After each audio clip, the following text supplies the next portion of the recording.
Oke teman-teman, filsuf yang kita akan bahas pada video ini adalah salah satu filsuf yang mungkin gagasannya sangat sering kita gunakan dalam kehidupan sehari-hari dan bahkan sering terjadi di kehidupan kita sehari-hari. Nah, siapa dia? Oke, next aku berikan sebuah contoh penulis yang membahas tentang Levinas. Itu bisa kelihatan kan dari covernya bahwa others to others. Jadi kayak ada sebuah keterkaitan antara manusia satu dengan yang lain.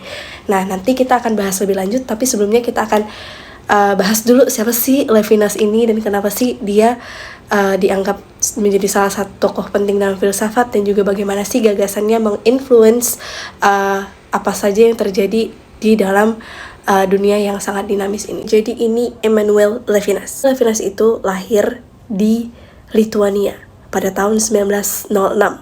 Dia itu seorang filsuf Prancis, tapi dia dengan latar belakang orang Yahudi.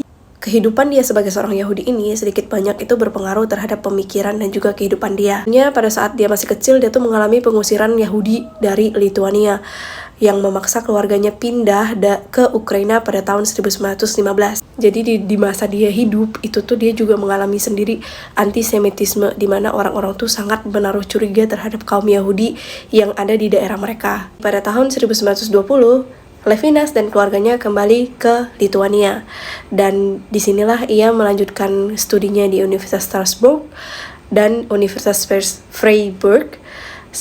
Ia belajar fenomenologi di bawah bimbingan Edmund Husserl dan Martin Heidegger. Tapi sedihnya saat Perang Dunia Kedua, Levinas harus menghadapi kenyataan bahwa orang tuanya terbunuh di tragedi Holocaust. Nah, kemudian istri dan anaknya untungnya selamat karena ditolong oleh biarawati. Kemudian ia melanjutkan mengajar filsafat di sejumlah universitas di Prancis. Kemudian ia menyelesaikan karya-karyanya yang penting seperti Totally Infinity, kemudian Otherwise Than Being or Beyond Essence. Kemudian Levinas meninggal pada tahun 1995, dan warisan besar yang dia berikan dalam dunia filsafat adalah gagasan mengenai etika dan hubungan manusia. Nah, sekarang apa sih inti dari pemikirannya Emmanuel Levinas? Emmanuel Levinas itu dikenal sebagai seorang filsuf yang gagasannya sangat revolusioner dalam etika. Etika yang seperti apa? Dalam etika yang digagas oleh Levinas ini, ia sangat menekankan pada konsep tanggung jawab yang tanpa syarat terhadap orang lain, atau dia menyebutnya itu the others. Kenapa jadi berbeda? Karena menurut Levinas, tanggung jawab itu bukanlah sebuah pilihan atau hasil dari sosialisasi atau mungkin keputusan kita, tetapi memang adalah sifat mendasar yang menjadi konsekuensi keberadaan dari manusia itu sendiri. Jadi karena itu, menurut Levinas, kita itu sebenarnya terkait satu sama yang lain dan ada tanggung jawab terhadap orang lain, dan itu harus tanpa syarat. Ada lagi gagasannya yang membuat dia sangat revolusioner ya. Levinas sangat-sangat menekankan bahwa tanggung jawab itu nggak cuma antara karena kita punya hubungan keluarga atau kita berteman baik atau mungkin karena interaksi kita sehari-hari. Tidak berlaku untuk orang yang bahkan gak kita kenal atau bahkan tidak punya kewajiban terhadap kita. Loh, terus gimana? Ya karena kembali lagi dia menganggap bahwa itu tuh panggilan etis, itu adalah konsekuensi keberadaan kita sebagai manusia. Jadi kita harus bertanggung jawab terhadap orang lain yang bahkan kita gak kenal. Nah, contoh supaya lebih mudah dimengerti. Mungkin kita pernah nih ngasih makan ke orang lain yang kita tahu nih dia nggak mungkin bisa balas kita. Nah, tanggung jawab seperti itu kan tidak didasarkan pada imbalan atau timbal balik yang kita dapatkan, tetapi kayak kita merasa bahwa ada keharusan etis untuk membantu sesama manusia. Atau dari segi negara nih, contoh kita menolong pengungsi dari Rohingya. Kita tahu bahwa mereka juga tidak akan memberikan apa-apa terhadap kita, tapi kita punya naluri untuk menolong mereka. Nah, hal itulah yang dimaksud Levinas sebagai tanggung jawab terhadap the others. Levinas itu juga bahkan menggagas bahwa bahkan tindakan kita yang tidak kita sadari itu merupakan bentuk tanggung jawab kita terhadap orang lain. Gimana tuh maksudnya? Penjelasan Levinas tentang itu adalah bahwa kita hidup itu bahkan yang tampaknya kita melakukan sesuatu yang gak berbahaya, itu tuh justru malah mungkin membahayakan orang lain di luar sana. pun kita mungkin nggak bermaksud melakukan itu, atau mungkin kita bener-bener nggak sadar kalau itu tuh bakal berdampak ke orang lain. Contohnya ini, fenomena boykot yang terjadi karena konflik Israel dan Palestina. Kita kalau beli brand-brand ini dianggap mendukung salah satu pihak dan kemudian bisa menyebabkan pihak yang lainnya sengsara. Nah, kadang kita tidak sadar kalau kita beli mungkin hanya untuk ini enak atau kita suka, tapi kadang itu juga bisa berakibat terhadap orang lain. Jadi ia menyebutnya tanggung jawab tanpa rasa bersalah. Levinas tuh bahkan bilang kalau tanggung jawab itu tuh adalah sandra, yang dimana kita tuh selalu memikirkan kebutuhan orang lain sebelum memikirkan kebutuhan kita sendiri gitu. Nah, fenomena boykot tadi bukan berarti bahwa kalau kita beli produk itu kita bersalah, enggak. Tapi Levinas berkata itu lebih untuk mengingatkan bahwa hidup itu selalu membawa kewajiban etis yang tidak bisa dihindari. Itu bukan semata-mata untuk memojokkan kita sebagai manusia, tidak. Tetapi menurut Levinas, kita itu datang sebagai manusia saja itu sudah membawa tanggung jawab etis yang bahkan kita nggak bisa hindari. Nah, ini yang bisa dibilang membuat Levinas sangat berpengaruh di dalam filsafat. Ya karena dia berpikir bahwa etika itu adalah dasar dari semua ilmu filsafat. Kenapa? Karena menurut Levinas, etika itu mendasari semua pemikiran filsafat.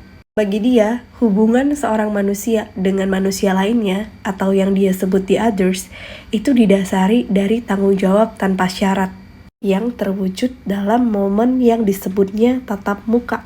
Nah, dari sini, dari momen tatap muka ini, kita sadar bahwa kehadiran orang lain itu menuntut tanggung jawab dari kita. Levinas itu sangat gak setuju sama pemikiran barat di mana ego manusia itu selalu dikedepankan. Bahkan, egoisme ini juga melihat manusia lain itu sebagai penghalang untuk mencapai tujuan pribadi. Pandangan ini dianggapnya gak etis karena hanya mementingkan diri sendiri. Ya menurut dia karena etika yang sejati itu adalah mendahulukan tanggung jawab terhadap orang lain, bukan kepentingan sendiri. Dan karena keberadaan orang lain itu juga yang memanggil kita untuk peduli. Etika itu bukan tentang bagaimana kita memperkaya diri kita sendiri, tetapi juga untuk memperlakukan manusia lain yang sama berharganya dengan diri kita sendiri. Kemudian tadi kan disebutkan bahwa ada face to face yang mendasari hubungan kita dengan manusia lain. Kenapa sih? Nah, di sini Levinas tuh menegaskan bahwa kita tuh benar-benar gak bisa hidup sendiri atau bahkan terpusat pada diri sendiri. Karena ya memang keberadaan kita itu selalu terhubung dengan tanggung jawab kita terhadap orang lain. Dalam hubungan ini, identitas kita itu nggak pernah tetap, tetapi tergantung dengan interaksi kita dengan orang lain. Levinas itu juga menggambarkan di pemikiran dia bahwa di others ini kita tuh nggak tahu mereka tuh siapa. Bisa aja tetangga, saudara, atau mungkin orang yang bahkan kita nggak kenal sekalipun. Nah, kenapa ketidakpastian terhadap di others ini penting menurut Levinas? Karena itu akan menghindari kecenderungan kita untuk mengkotak-kotakkan atau mengendalikan orang lain. Karena kalau kita mengetahui the others ini siapa, kita akan cenderung mengkotak-kotakan atau mengklasifikasikan the others sehingga the others itu bukan lagi the others dan hubungan etis antar manusia akan jadi rusak. Mungkin pandangan ini akan sulit untuk diterapkan karena kita tidak ada batasan siapa itu the others. Tapi fokus Levinas bukan pada bagaimana kita mempraktekkan tanggung jawab ini, tapi bagaimana hubungan ini selalu mengingatkan kita bahwa kita terikat dengan orang lain yang memerlukan perhatian dan tanggung jawab kita. Nah, di part selanjutnya akan dijelaskan oleh teman saya, akan menjelaskan tentang bagaimana etik dari pemikiran Levinas ini berhubungan dengan politik dan kemudian bagaimana ia selanjutnya terhubung dengan hubungan internasional. Part selanjutnya akan dijelaskan oleh teman saya yang bernama Cindy. Siapa tuh yang mengamangi aku tuh? Anak Angel rupanya. Terima kasih Angel untuk sambutannya. Oke teman-teman, selanjutnya kita akan membahas mengenai etika politik Levinas. Ciao! Pemikiran Levinas mengenai etika dengan politik apakah bisa selaras? Karena pada dasarnya politik memiliki kompleksitas yang tinggi. Namun Levinas sebelumnya menyadari bahwa pemahamannya mengenai etika akan menghadapi komplikasi ketika diterapkan pada dunia sosial dan politik. Mengapa bisa seperti itu? Transisi dari etika ke politik bagi Levinas tidak pernah dihadapkan dengan hanya satu pihak lain, tetapi selalu dengan banyak pihak lainnya, sehingga konsep tanggung jawab yang awalnya ditimbulkan oleh hubungan tatap muka dengan pihak lain terganggu oleh munculnya yang disebut Levinas sebagai pihak ketiga. Pihak ini membatasi dan memperluas tanggung jawab kita, dan memperkenalkan tanggung jawab yang lain sebagai variabel dalam pernyataan tentang keadilan. Lalu bagaimana kita tahu tentang pemikiran Levinas mengenai pihak ketiga ini? Sebelumnya sempat disinggung oleh rekan saya Angel mengenai the others, yang dimana identitas tersebut tidak tetap, bergantung pada kondisi dan posisi kita saat itu. Dalam ranah etika Levinas, kita telah melihat bahwa Levinas mengidentifikasi pihak ini untuk sementara waktu sebagai tetangga, atau the others ini bisa menjadi pihak ketiga sehingga menempati posisi yang samar-samar. Dilema pihak ketiga ini membatasi etika politik bagi Levinas dan hasilnya agak beragam. Lalu apa hubungan pihak ketiga ini dengan paham etik dalam politik Levinas ini? Ada pertanyaan-pertanyaan di benak Levinas ini mengenai pembatasan tanggung jawab karena adanya pihak ketiga ini. Karena kita bertanggung jawab kepada dan untuk pihak lain juga bertanggung jawab atas pihak ketiga. Jadi apakah kita bertanggung jawab pada pihak lain dan kepada pihak ketiga atau pada gabungan keduanya? Bagaimana kita memutuskan? Lalu Levinas mencoba untuk menyelesaikan dilema ini dengan menggunakan gagasan kedekatan. Siapa yang paling dekat dengan saya? Ini menjadi pertanyaan yang krusial. Gagasan Levinas ini mengenai kedekatan adalah kondisi di mana keadilan menjadi mungkin. Di sini kita mulai melihat kebenaran dan fungsi-fungsi yang menyertainya. Levinas menulis bahwa keadilan masyarakat, negara, lembaga-lembaga dapat dipahami dari kedekatan. Levinas pun menulis mengenai keadilan tidak mungkin terjadi tanpa orang yang membuatnya di dekatnya. Fungsi tidak terbatas, fungsi penghakiman, yaitu untuk menyesuaikan kasus-kasus tertentu dalam aturan yang umum. Hal ini mungkin diungkapkan lebih jelas oleh Dostoevsky ketika ia menulis bahwa tidak seorang pun di muka bumi ini dapat menghakimi seorang penjahat sampai ia memahami bahwa ia sendiri sama bersalahnya dengan orang yang berdiri di hadapannya, dan bahwa ia mungkin lebih bertanggung jawab daripada orang lain atas kejahatannya tersebut.